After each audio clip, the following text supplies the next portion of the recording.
नमस्कार। Online class में आप सभी का स्वागत है।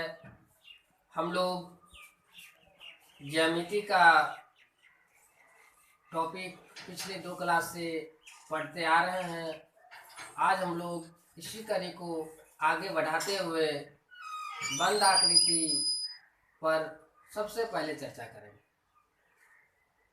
बंद आकृति का अगर आप एक परिभाषा के रूप में देखना चाहें तो यह कह सकते हैं कि वैसी आकृति जिसका प्रारंभिक या आरंभिक बिंदु एवं अंतिम बिंदु एक हो, उसे हम बंद आकृति कहते हैं।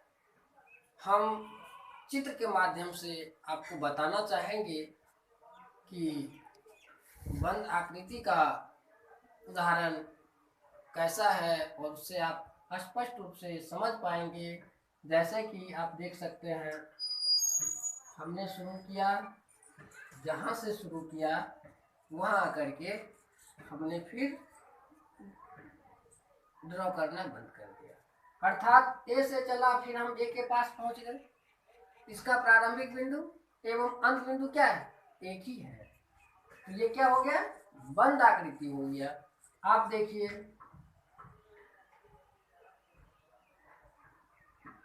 इस रूप में देखिए आप, इसमें भी आप देखिए, अगर हम ए से चला, बी होते हुए से फिर ए के पास जाकर के हमने क्या किया? रोक दिया। अर्थात इसका भी प्रारंभिक बिंदु एवं अंत बिंदु क्या है? एक ही है। इस तरह से आप दूसरा तीसरा भी उदाहरण लेकर के आप इस चीज का पता लगा सकते हैं। जिसका प्रारंभिक बिंदु एवं अंत बिंदु एक होगा वह बंद आकृति होगा। अब आप जानेंगे खुली आकृति। खुली आकृति का मतलब वैसी आकृति जिसका प्रारंभिक बिंदु एवं अंत बिंदु अलग अलग होते हैं, उसे हम लोग खुली आकृति कहते हैं। एग्जाम्पल के तौर पर आप देख सकते हैं खुली आकृति का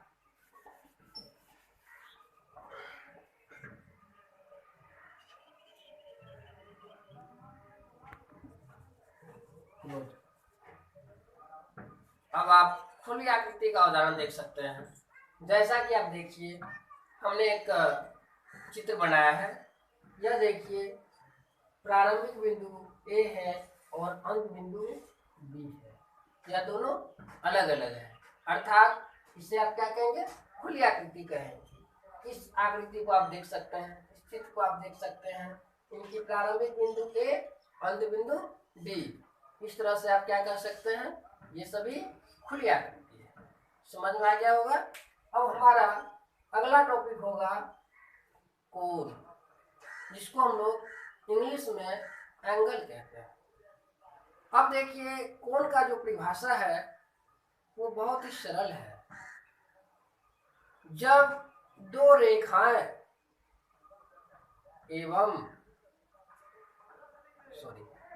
रेखाएं या दो किरण एक बिंदु पर मिलती है, उन दो रेखाएं या कोण के बीच जो झुकाव उत्पन्न होता है उस झुकाव को कोण कहते हैं।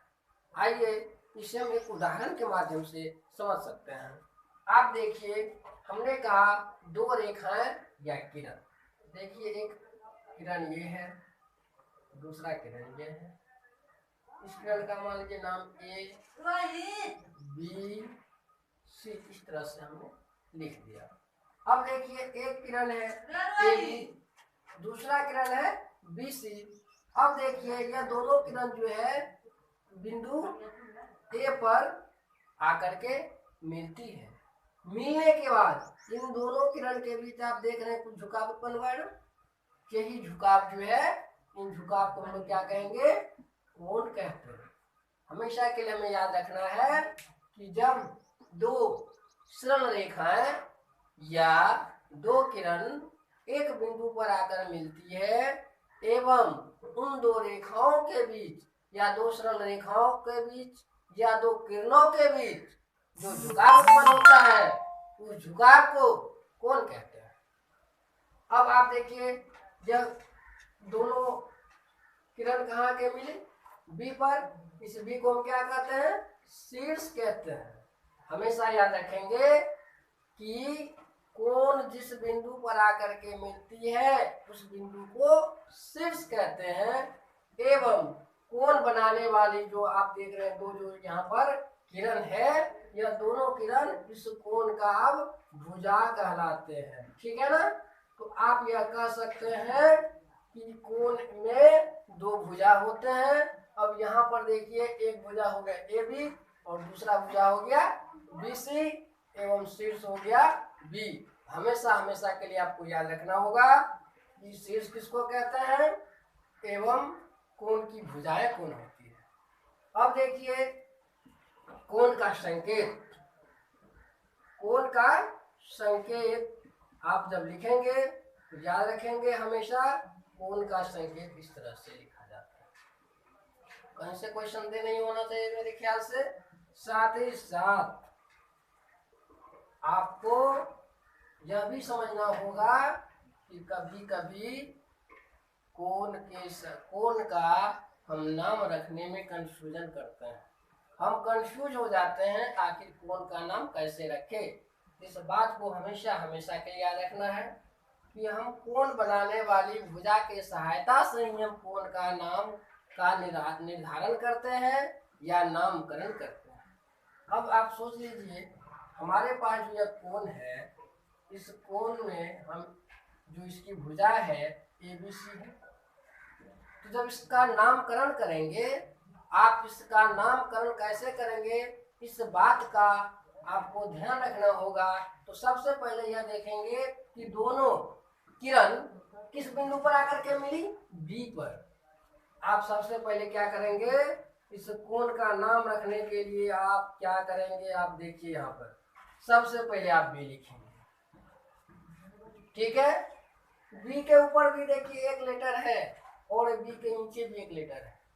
ऊपर वाले को आप उनके पहले लिख लीजिए और नीचे वाले को उनके बाद लिख लीजिए। आप क्या लिख रहे हैं, ए बी सी।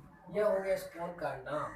हमेशा याद रखेंगे जिस कोण का हम नाम लिखते हैं उस कोण का जो बिंदु है, शीर्ष बिंदु है, वो शीर्ष वाला जो लेटर होगा या संकेत होगा वो बीच में होगा और दोनों ऊपर और नीचे वाले को आप आगे पीछे कहीं भी सजा सकते हैं। आप ए बी सी भी लिख सकते हैं या कोण सी बी ए लिख सकते हैं। अर्थात ये ऊपर वाले और नीचे वाले का स्थान में आप परिवर्तन कर सकते हैं, लेकिन यह जो कोण बनाने वाला जो शीर्ष वाला जो यह संकेत है भी, इसको इसके स्थान को आप परिवर्तन कभी नहीं कर सकते हैं। हमेशा याद रखेंगे जब भी आप कोण का निर्माण करेंगे, जब भी कोण का नाम रखेंगे तो हमेशा हमेशा के लिए आप इस बात को याद रखेंगे। आप एग्जाम्पल के तौर पर एक दूसरा भी देख सकते हैं, सी डी ई। आप देखिए इसमें आप क्या करेंगे, आप देख रहे हैं शीर्ष मेरा क्या है, डी है, डी के पहले क्या है, सी है, डी के बाद क्या है, ई है। आप इसका नाम क्या रखेंगे, कोण सी डी ई रखेंगे या ई डी सी भी रख सकते हैं या कोण ई डी सी भी रख सकते हैं। हमेशा हमेशा के लिए आपको इस बात को याद रखना है, आप कोण का नामांकन करना कभी नहीं भूलेंगे। धन्यवाद। अगले क्लास में फिर हम अगले टॉपिक के साथ हाजिर होंगे।